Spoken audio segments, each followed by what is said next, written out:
18-year-old Kyle had been nervous on dates before, but this was different. This was quite possibly the most special date of his life. Sure, he would probably go on to propose to the love of his life on a date or celebrate a wedding anniversary at a fancy restaurant, but he knew that he was never going to forget this one. Since Kyle's parents were out of town for the weekend, this was the perfect opportunity for him to use their beautiful back porch. He set some flowers on the table and plugged in the lights that wrapped around the banisters. The cheesy little cherub fountain on the grass was a nice touch. A full moon shone a spotlight on the scene, setting up a perfect little moment from a rom-com. Kyle knew this girl well enough to know that she was going to wear a purple dress on this date, so he dressed accordingly. He wore the usual white shirt with black dress pants, but he added a purple tie to match the most perfect girl in the world. She loved messing with his dirty blonde locks, so he didn't even bother to add hair gel. He put on his glasses, looked himself in his brown eyes in the mirror, and took a deep breath.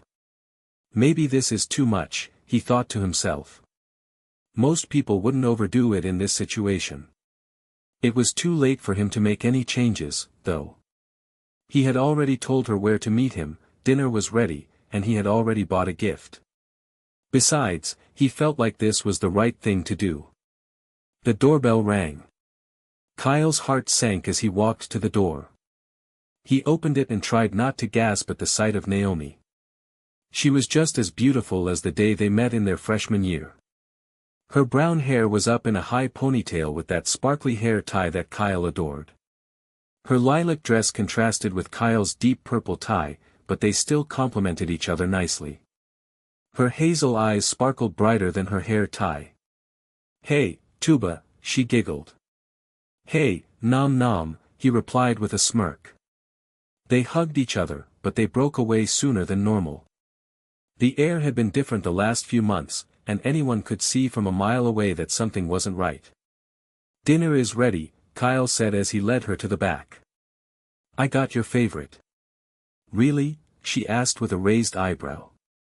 "For this kind of date? We're eating in my parents' backyard. This ain't Olive Garden. Besides, I wanted you to have your favorites for our final date." Naomi stopped before they reached the back door. Her mouth twitched a little bit. "Right," she whispered. "Our final date." "Hey," Kyle whispered back as he put his arm around her. "It's okay. We're just going to have a nice little night and that's it. I promise that I won't fight with you about our college plans or anything. I won't make you change your mind. We're just going to have one last date together. Will you be okay?" Naomi took a deep breath, nodded, and let her boyfriend lead her outside. Nearly an hour had gone by, and Naomi was helping herself to her third slee.